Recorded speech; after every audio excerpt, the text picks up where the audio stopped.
GRTV. Esse é o mais novo canal sobre gerenciamento de riscos. E hoje a pauta é pandemia. Vamos falar sobre o seguro de vida e dicas para a gestão de riscos. Fique conosco.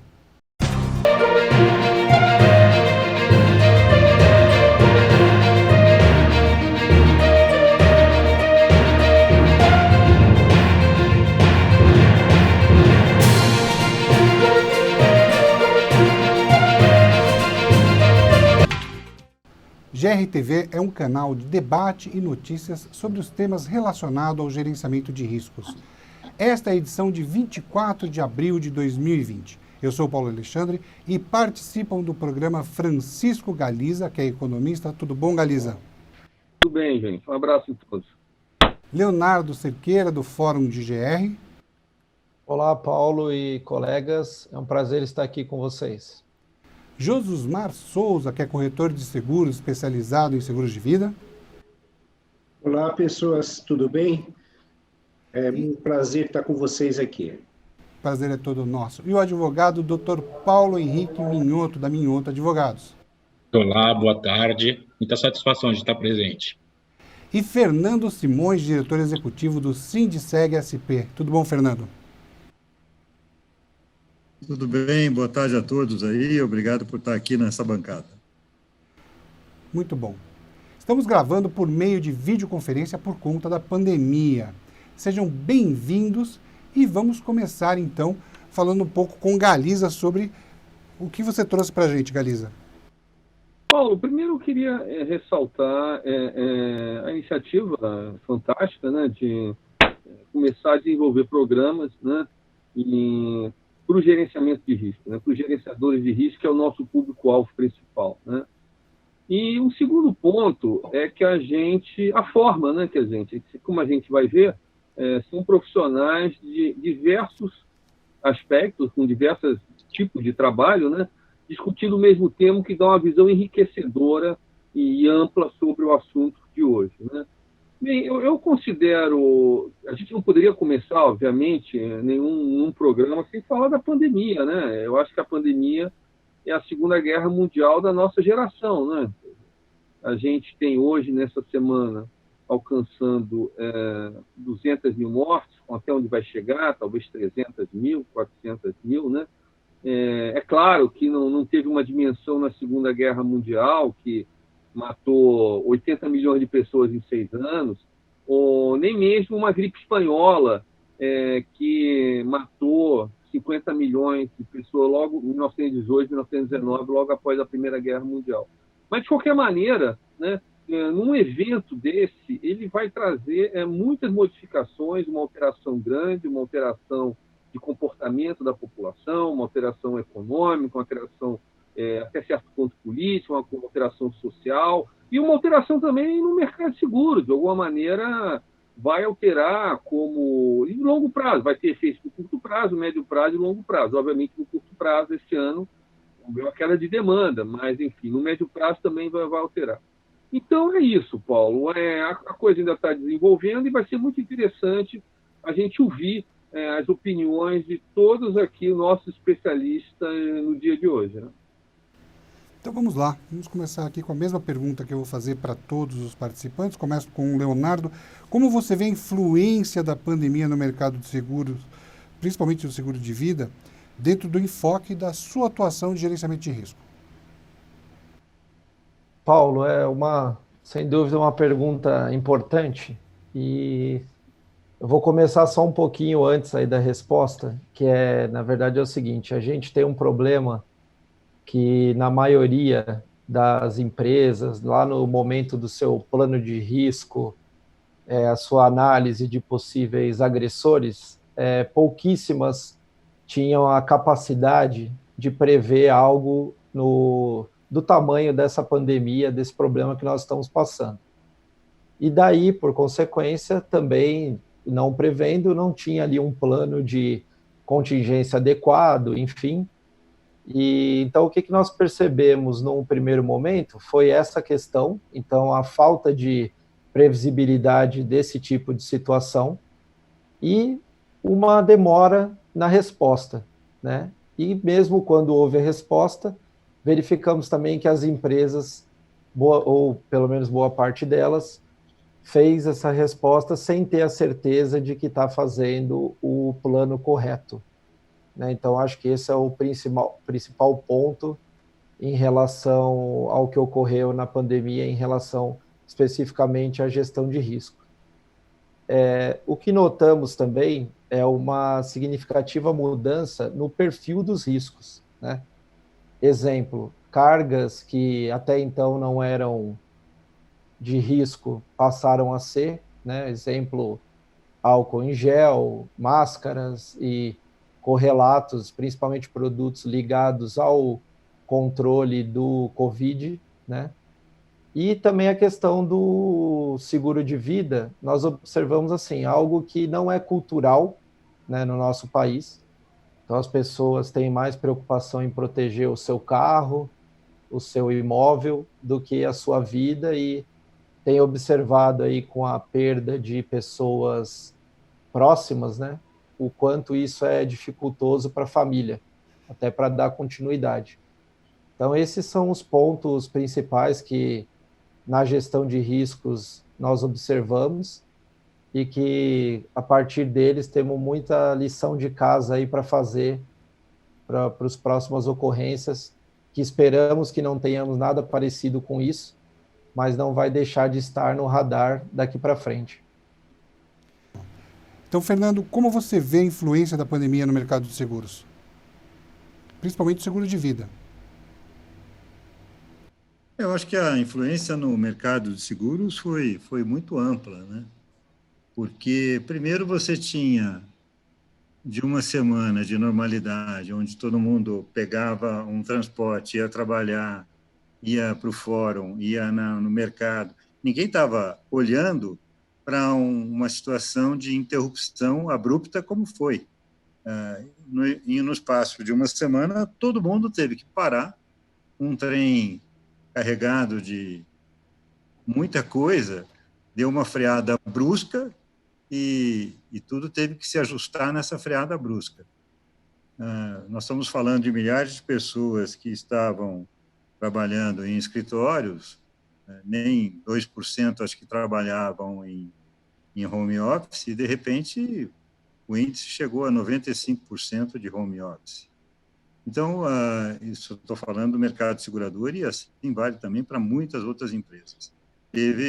Nós tivemos outras situações, como a indústria automobilística, que tinha que parar a atividade completamente.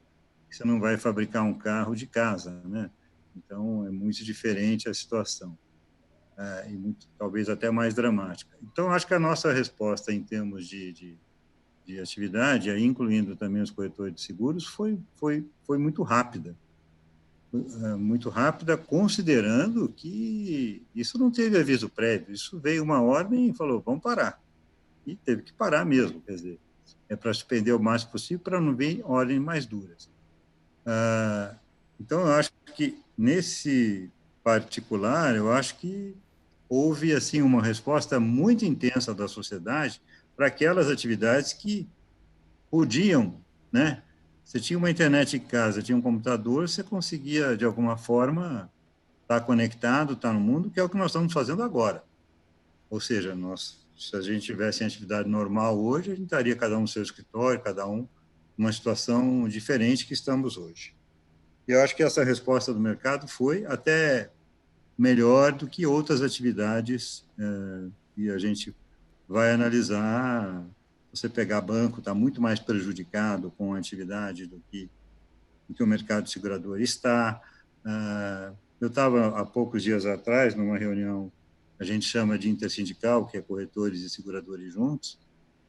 Então, a gente vê um forte índice de renovação. Negócio novo, não, porque você não tem... Negócio novo, caíram muitos, né? Principalmente automóvel. Mas... renovação, quer dizer, os seguros que já existem, as pessoas estão mantendo, estão renovando, continua normal a coisa. Então, eu acho que a gente teve uma grande resposta para isso, dada a gravidade da situação e da forma que ela teve que acontecer, né? Foi tudo rápido demais, e, ao mesmo tempo, nos seguros de vida, houve a resposta com a questão da cobertura da pandemia, que é o que mais se comentou. Ou seja, você já tem uma previsão de morte por qualquer causa em seguro de vida, né?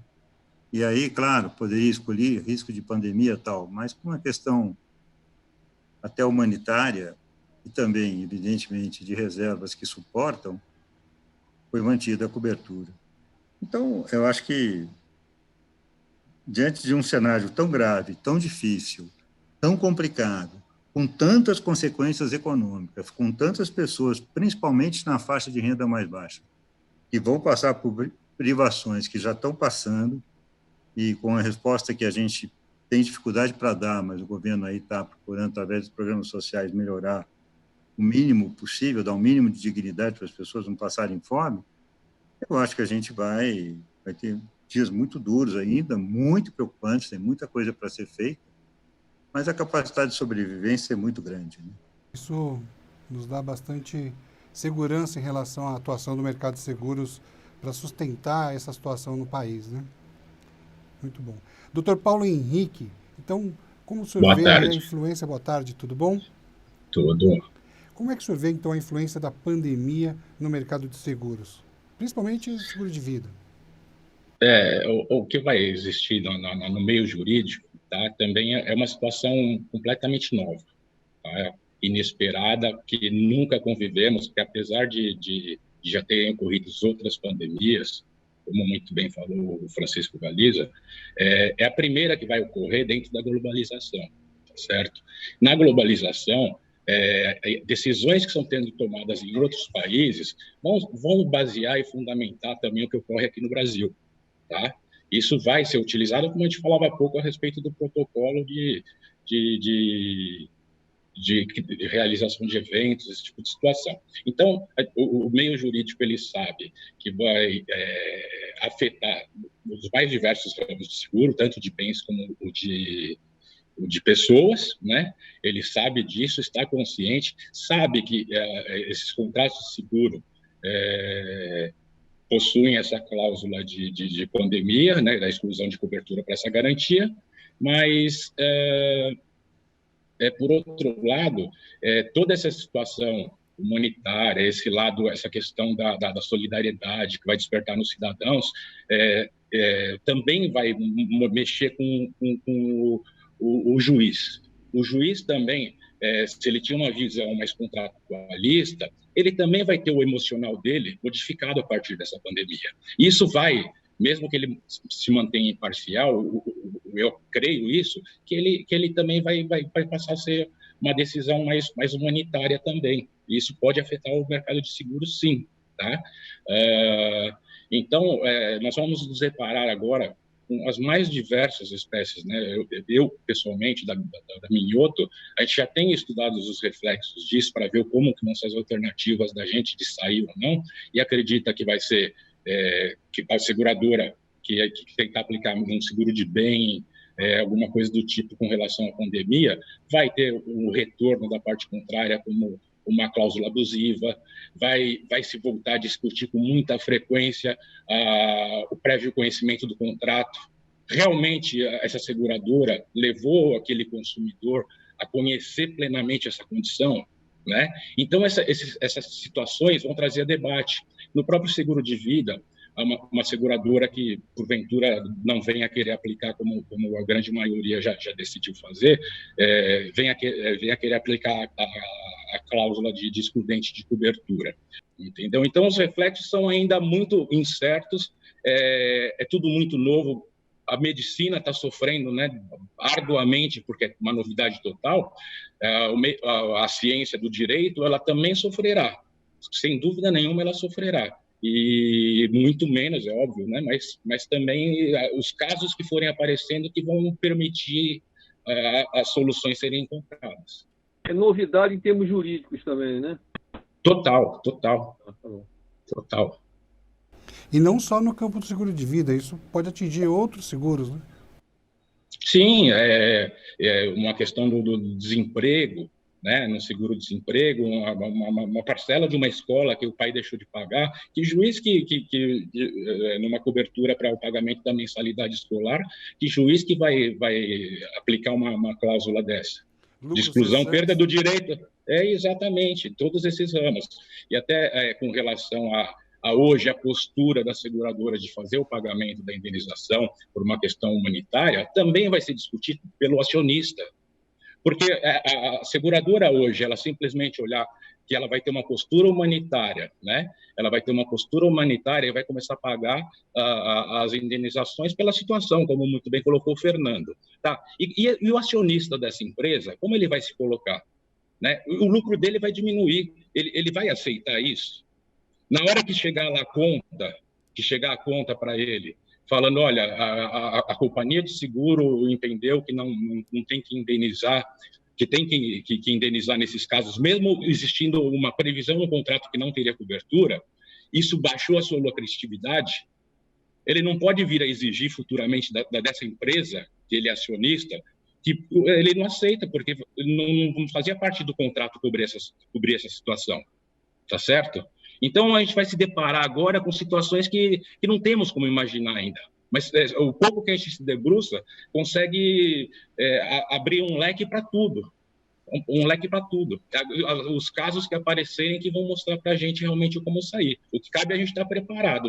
Preparado, como há pouco falava, a gente tem que estar com bastante resiliente, né? Muita resiliência, queremos ter, muita dedicação e se basear na ciência, como o nosso ministro falava. E se basear nisso, porque os casos vão aparecer e a gente vai ter que ver como lidar cada um. Mas as possibilidades são as mais inúmeras possíveis. E a gente está abrindo e já estudando para ver como vai se sair disso. Tomara que consigamos ter bom senso para levar isso para frente, né? Josmar, pergunto para você como você vê a influência da pandemia, então, no mercado de seguros, principalmente seguro de vida, que é o seu ramo. Ótimo. Paulo, boa pergunta. Agradeço o convite de estar com todos aqui. Paulinho, eu vou responder de uma maneira como corretor de seguros. Nunca vivemos um momento como esse, porque o que nós estamos, a nossa grande dificuldade sempre foi falar de morte, né? E hoje, o que mais se fala é morte. Então, hoje estamos entre as 5 atividades em plena expansão aí, como nunca tivemos. Parece uma coisa, assim, complicada, por quê? Porque há pouco tempo atrás, há 6, 7 meses atrás, estávamos discutindo a 905/19, a função do corretor de seguros. E nós colocamos, nessa época, fizemos alguns manifestos lá em Brasília, referente que o corretor de seguros ele é essencial para a nossa sociedade e principalmente para a nossa economia, porque nós vendemos dinheiro para entrega futura. E o Covid-19 agora, ele está num momento onde está mudando a maneira do corretor de seguros sobreviver. Porque hoje o corretor de seguros ele vai ter que se reinventar. Eu trabalho muito com médicos. E não, como o nosso amigo advogado falou também, não vai afetar só na parte de seguro de vida, porque eu trabalho também com responsabilidade civil profissional. E ontem, no Congresso de Cirurgia Plástica, da Sociedade Brasileira de Cirurgia Plástica, estávamos discutindo o termo de consentimento caso um paciente venha contrair o Covid em uma cirurgia eletiva. Ou seja, ele teria que... tem cobertura, não tem cobertura, ele vai poder acionar o médico judicialmente e na telemedicina também. Então, hoje, esse momento do Covid-19, ele vem atingir tudo. Agora, em referente ao seguro de vida, ele está nos dando uma oportunidade única, porque até pouco tempo atrás era venda presencial. Conversando até com o médico, ele falou, olha, a consulta presencial não tem comparação, mas hoje nós temos que fazer o telemedicina. Então, nós estamos criando, ou seja, está nascendo, nós somos forçados a ter uma nova maneira de se trabalhar o seguro de vida com o cliente. Vídeo, teleconferência, nós inventamos aqui uma maneira que seria a venda podcast, ao qual ele não vê a nossa presença, só por telefone, e também essa nova maneira de se trabalhar, que é criando materiais para mostrar para o cliente como tem que ser feita, ou seja, a cobertura, não é?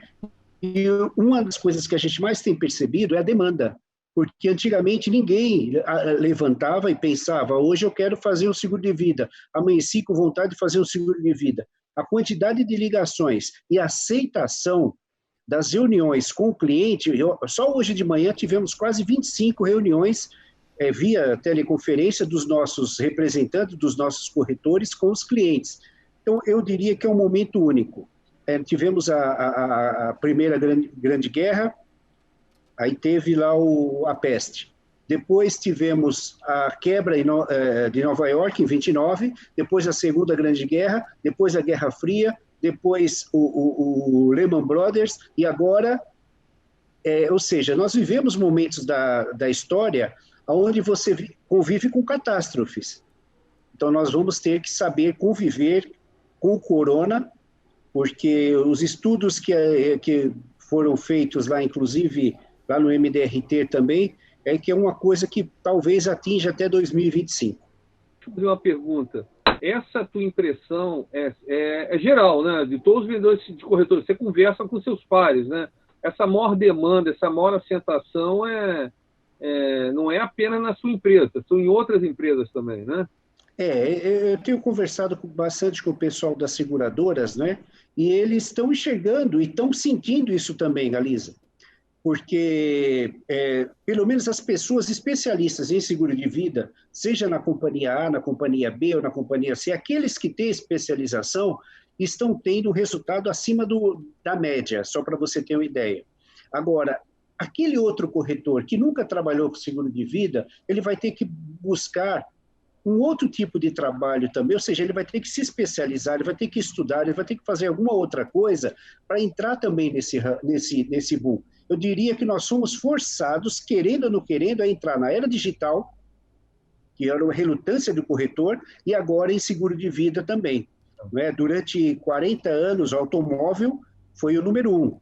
E o vida é uma coisa que a gente já vem trabalhando, eu trabalho há 36 anos, tete a tete com o seguro de vida, né? Então, o que acontece? Eu nunca vivi um momento como esse. Antigamente eu falava de morte, a pessoa... Hoje não, você fala de morte, ele entende que ele precisa. Ele já não se acha o Highlander, não se acha o cara que não pode acontecer nada, entendeu? Josmar, tem uma pergunta. Você falou sobre o MDRT, o MDRT. O que é o MDRT? MDRT seria $1 Million Round Table, mesa do $1 milhão, né? É uma entidade que foi criada em 1927, inclusive até teve a participação do Rockefeller também, por por corretores americanos, agentes americanos, que tinham uma certa produção, acima de $1 milhão de ganho por ano, naquela época, onde eles se reuniam numa mesa, até parecido com a tábua redonda, onde eles se reuniam para trocar ideias e fazer com que o mercado crescesse. Isso foi crescendo, de praticamente 32 pessoas, hoje são 65 mil no mundo inteiro, e congrega mais países que a ONU, são 72 países. Nossa reunião anual dura 4 dias, onde nós falamos sobre técnicas e aproveitamento de seguro de vida. Então, só se fala de um produto, só seguro de vida. Não tem outro motivo para estar lá. Então, você encontra pessoas que, como você pratica no seu país, como você faz, qual a facilidade. Então, você troca, você compartilha aprendizado. Isso é o mais interessante. A nossa proposta aqui para o Brasil é fazer isso, compartilhar aprendizado. Não é ensinar nada para ninguém. É simplesmente, olha, nós fazemos assim, eu recebo uma média, Paulo, só para você ter uma ideia, de 30 a 40 corretores por mês aqui na corretora, para ver como a gente trabalha. Né? Alguns vêm no almoço da companhia X, aí eles falam, olha, eu tenho que passar lá na Mr. Libre para conhecer como é que o dia a dia deles, como é que eles fazem, porque para nós é muito fácil vender seguro de vida, para mim é muito fácil.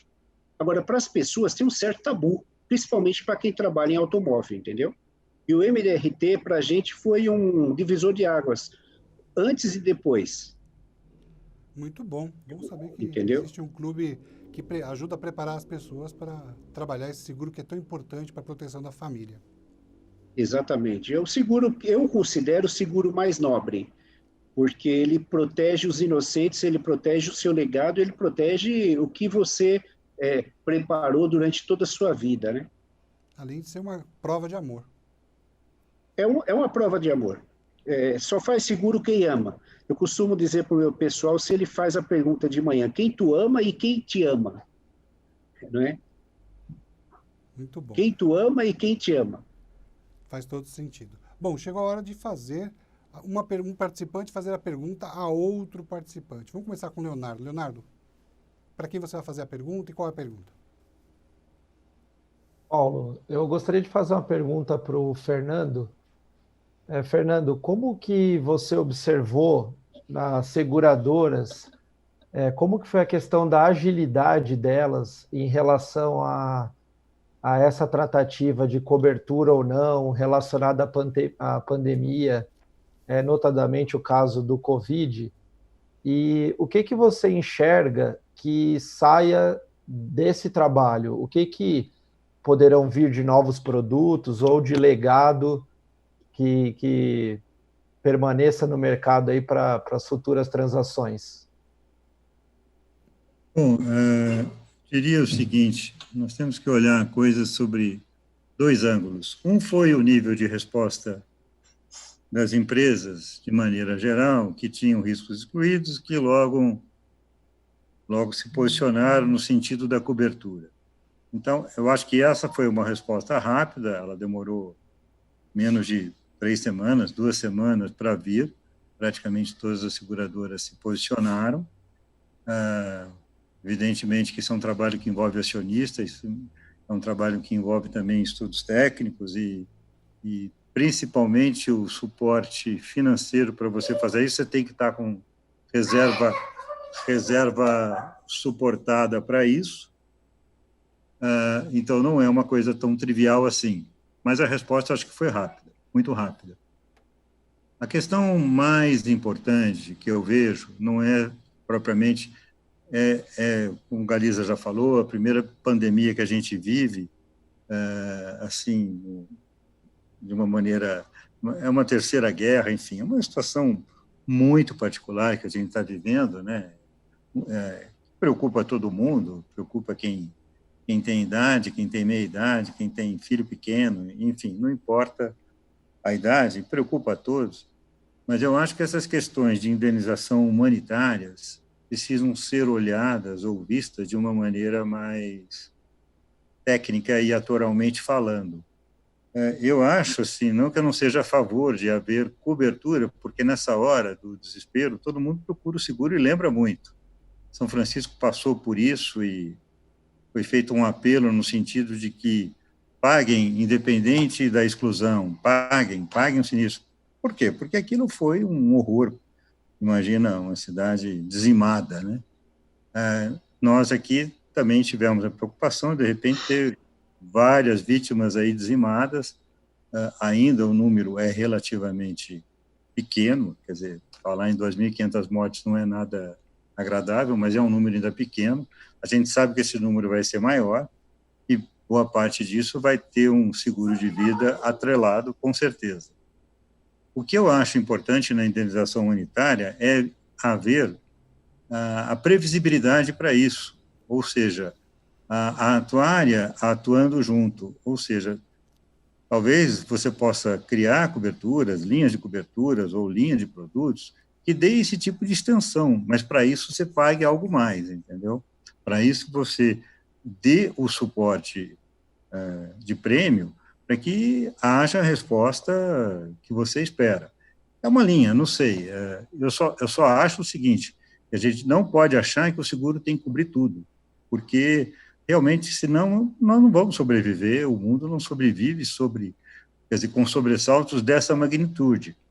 Agora, a resposta acho que foi importante e foi a que se esperava, mas eu acho que para o futuro a gente tem que se preparar mais para ter essa resposta que eu sei que é o que o consumidor, que é o cliente, que é a pessoa está esperando, mas você precisa estar preparado para isso. O mercado segurador deve se preparar um pouco mais com fundos para situações catastróficas, né? Eu acho que isso deve acontecer. Muito bom, Fernando. Agora a bola está com você para fazer a pergunta. Para quem você vai fazer a pergunta? É para o Paulo, né? Estou certo? Dr. Paulo Henrique Minhoto. Exatamente. Saudade do seu pai, viu, Minhoto? Vou mandar a lembrança. Nós vamos encontrar agora, um pouquinho mais para frente, uma reunião da academia, acho que ele vai fazer parte. Dia 30. Mas o que eu queria te perguntar, meu querido Minhoto aí, é sobre... Você acha que, depois dessa crise que a gente está vivendo aqui, será que a humanidade vai conseguir ficar um pouco melhor? Você acha que a gente vai valorizar mais a vida humana? Porque a gente tem tanta conquista ideológica, tecnológica, né? A gente tem tanta coisa boa acontecendo. Será que a gente vai usar bem esses recursos para compartilhar mais, não só recursos, mas compartilhar também informações, enfim, distribuir mais esse conhecimento e melhorar um pouco a vida humana, porque deve ser um sofrimento grande que a gente tem pela frente e que muita gente está passando. Não sei como é que você vê isso. Isso é uma pergunta de filosofia do direito também, quase não é só de direito, é mais na... Sem dúvida nenhuma. Eu estou falando para um jurista, então eu posso fazer essa cultura ampla, né? Como filósofo. Opinião ampla. O que eu acredito verdadeiramente é que a pandemia ela despertará os mais diversos sentimentos e emoções em todos os cidadãos. Em todo indivíduo da sociedade vai ter isso despertado nele pela magnitude realmente da pandemia, né? O que as pessoas passarão a conviver e a realidade do dia a dia vai despertar isso. Então, solidariedade, compaixão, voluntarismo vão fazer parte do cotidiano. E a partir daí eu creio realmente que essa situação, as pessoas carregarão isso dali para frente, tá?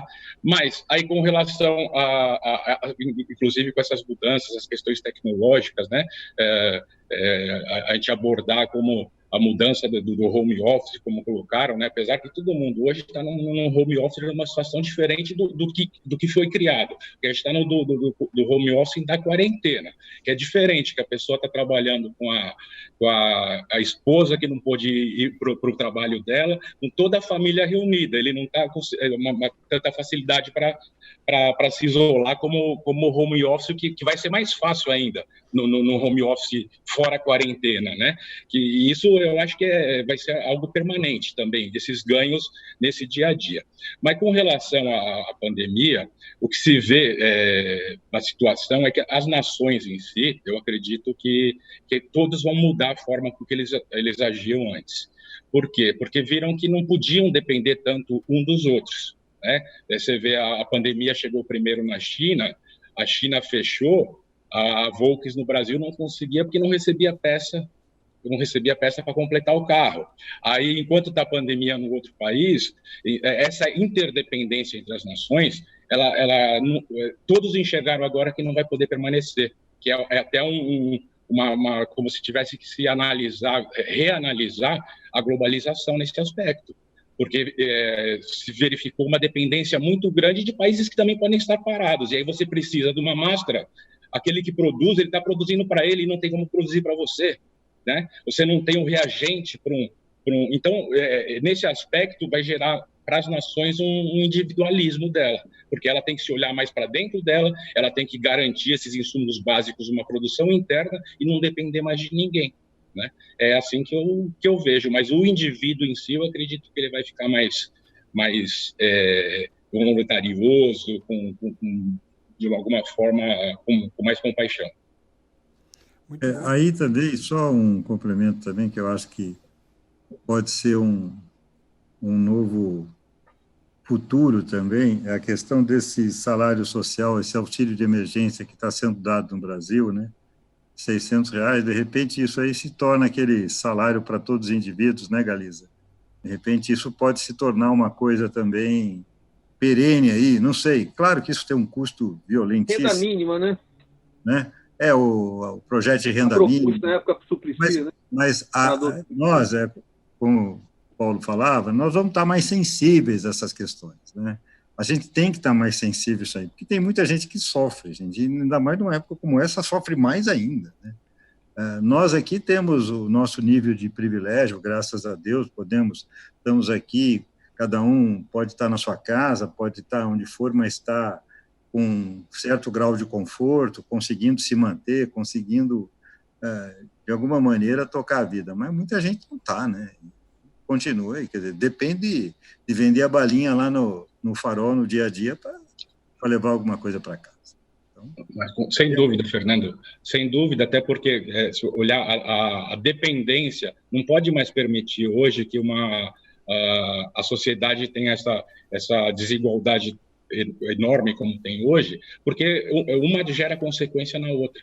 Hoje, a pandemia tem a possibilidade de ela permanecer mais tempo, né, no Brasil e ficar mais incontrolável, afetando todo mundo, em função de determinada classe social que tem um tipo de moradia que vai ter uma disseminação, que pode vir a ter uma disseminação da doença mais grave, a forma de disseminar. E isso vai afetar a sociedade como um todo, né? Não só aquela classe social.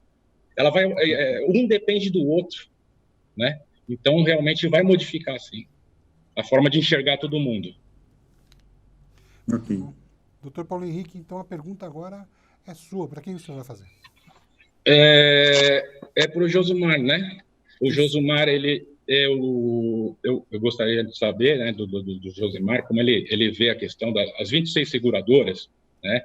Foram 26 seguradoras que representam 95% do mercado, aderiram a um movimento da FENACOR para desconsiderar a cláusula de exclusão de cobertura de caso de pandemia no seguro de vida, né? E aí eu vejo como já está havendo esse estudo, tem histórico de que tem existido epidemias a cada 3, 4 anos, se uma decisão, essas seguradoras estão tomando essa decisão exclusivamente para essa pandemia, ou se já está estudando isso já para se permanecer com essa postura para questões nas ocorrências futuras, e não só apenas no Covid. Ok, Paulo. Excelente pergunta, porque algumas estavam relutando em não cobrir exatamente o fato de terem acionistas, né, como você falou no início, né? Você foi muito feliz quando você colocou, porque eu fico analisando exatamente isso, mas as companhias de seguros, elas foram bem humanas, vamos colocar assim. Vão ter que pagar um preço lá na frente, se em algum caso algum acionista vier, como é que eu posso falar, a entrar na justiça querendo o ganho dele, vamos colocar, tá? Mas não afetou só o seguro de vida, tá? Vamos analisar que uma empresa tem um lucro cessante lá, o sócio deu problema, ela teve que parar, tal, tudo por causa do Covid, ela também vai ser obrigada a ter que dar cobertura nesses casos também. Agora, eu acredito, como no mundo inteiro, vai ter que ter uma modificação em termos de seguro, para pandemias e epidemias também. Eu acredito, inclusive, uma das sugestões na época que eles não estavam querendo cobrir, foi dada que se cobrasse um prêmio extra, não é? Então, eu acredito que vai ser tudo precificado, vai ser tudo modificado, porque... como você falou, a cada 3, 4 anos vem uma coisa nova aí, e eles vão ter que reestudar, os atuários vão ter que reestudar para dar uma cobertura, não diria cobrir tudo, que nem o Fernando estava falando, mas em caso de pandemia, dá uma determinada, ou seja, um determinado carinho, olhar com um pouco mais de respaldo, vamos colocar assim.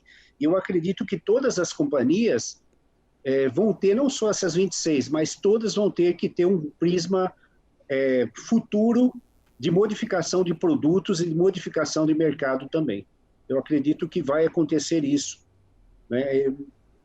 O momento que a gente vive hoje, não só seguro de vida, tá? Mas eu diria seguro-saúde também, porque as classes menos favorecidas, como foi falado agora há pouco, elas é que estão hoje no período mais crítico, vamos colocar assim. A nossa classe, eu diria, que já passou passou do pico, vamos colocar. E o pessoal mais simples é que realmente está correndo risco grave aí. Agora, esse pessoal mais simples é o pessoal que vai na casa do pessoal mais tranquilo para fazer a limpeza, para fazer isso, e eles podem, obviamente, estar levando o Covid, né? Então, é uma questão bem complicada, mas eu acredito que o mercado Pode estar recebendo também. vai ficar maduro, né? O pessoal mais simples também pode estar recebendo o Covid, porque ele veio de cima para baixo. Exatamente. Vai ser aí só a dificuldade realmente das companhias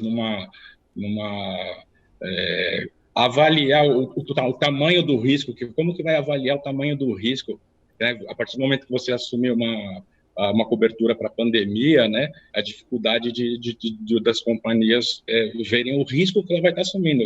Você vê que até o momento no Brasil a gente não sabe a proporção que isso vai tomar, né? Exatamente, porque eu acredito o seguinte, foi investido tudo em armas bélicas, guerras, esses negócios todos, esqueceram da parte científica. Eu acredito que a partir desse momento, acho que Deus mandou um sinal, tipo, olha, vocês têm que começar a cuidar um pouquinho mais de vocês. Né? Quando você falou essa parte de olhar para dentro, os países, o ser humano também. Então, aí, esse investimento de pesquisas, de laboratórios, de ciência, vamos colocar assim, isso também tem a ver com seguros. Porque a partir do momento que se encontre a cura, que se encontre, você sabe que vai prever uma pandemia, vamos colocar assim. O Bill Gates falou em 2015 sobre isso. Nós estamos vivendo a época do Ebola, mas podem vir pandemias e a humanidade não está preparada. Foi o que aconteceu. Nós não estamos preparados, não estávamos preparados para o que veio. Então, essa questão de pesquisas, essa questão de ciência, ela é muito ligada também à questão, vamos colocar assim, de seguros. Porque a partir do momento que você tem a solução, você tem uma vacina, você tem um tratamento, a seguradora ela vai olhar, tipo, olha, eu posso dar cobertura para isso daqui porque existe uma saída para isso. Agora, quando não se tem saída, é bem complicado. Como que ela vai assumir ela vai ficar assumindo risco para ficar, ou seja, quebra, né, como o Fernando falou, não vai ter respaldo técnico, financeiro. Lógico, perfeito. Por isso nós temos que confiar nos atuários, né? Os atuários vão dar conta disso, vão saber precificar isso. Agora, Josmar, para o cidadão, a grande proteção que ele pode ter é o seguro de vida. É possível fazer o seguro de vida? O seguro de vida e o seguro saúde. São os dois produtos hoje que estão em evidência, vamos colocar assim. O seguro de vida, antigamente era assim, Paulo, a gente recebia uma ligação aqui. Então, a pessoa, eu quero fazer um seguro de vida. A primeira pergunta que eu perguntava é o que você tem? O que você descobriu? Não é? Então, era mais ou menos por isso. É porque eu descobri que eu estou com hepatite C. Eu falei, agora não dá. Agora já não tem mais como você fazer seguro.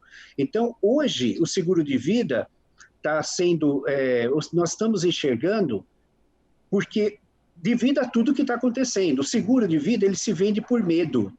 Porque você fala de um assunto que ninguém gosta. As pessoas se preparam para nascer, fazem enxoval, tal, tudo, mas ninguém se prepara para morrer, né? Então, ou seja, mas você sabe que você é o único que tem risco certo.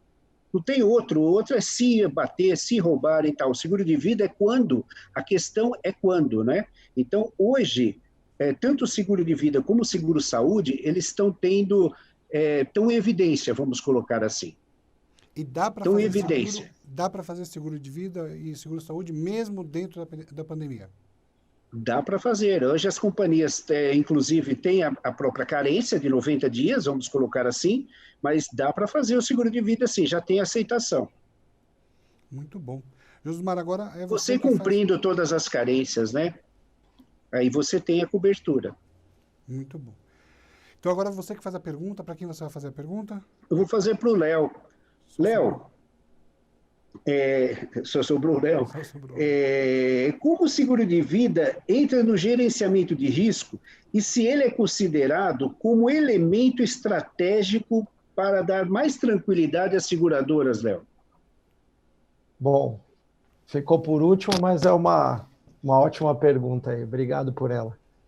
O que eu enxergo assim, o seguro de vida, ele já sempre esteve nesse contexto da gestão de riscos, muito mais por parte das companhias do que das pessoas físicas. E mesmo nas companhias, o que a gente enxerga é que sempre houve uma prioridade por dar aquela cobertura básica, né? Então, eu faço um seguro de vida aqui para os meus colaboradores em massa, para isso ser enxergado como um diferencial. Mas o que eu vejo que, principalmente agora, com possíveis perdas significativas, né, em cada empresa, todo o know-how que vai embora ali com um funcionário desse que foi acometido aí pelo corona ou por qualquer uma outra doença que pudesse estar enquadrada, até aproveitando, né, nessa mesma linha de que acho que todo mundo passou a dar mais importância e estar mais atento a esse tipo de coisa, eu acredito que isso, que já era, vamos dizer assim, muitíssimo importante e verificado pelas empresas, passa a fazer parte dos planos de risco de cada uma delas e também de cada indivíduo. Então, eu acho que, corroborando com o que praticamente todos comentaram, acho que a gente vai para um outro patamar em que se enxerga mesmo que a vida está muito além de perdas financeiras e de que, na sua ausência, você tem que deixar os alicerces ali para que a sua família, enfim, consiga prosseguir. Então, acho que a gente entra, então, neste ponto, a priorizar esse risco como, por cultura nossa, não era feito, principalmente aqui no Brasil. Esta edição da GRTV está chegando ao final. Obrigado, Francisco Galiza. Obrigado, Paulo, e obrigado aos colegas. Foi ótimo. Obrigado, Fernando. Obrigado aí a todos. Saúde para todos, né? Obrigado, Leonardo. Paulo, eu que agradeço pela oportunidade. Um abraço a todos aí. Saúde. Vamos em frente. Eu agradeço a presença, agradeço a todos. Um beijo no coração de vocês. Só uma frase para encerrar, Paulinho. Você não mede o tamanho, ou seja, você não mede o seu valor pelo que você ganha.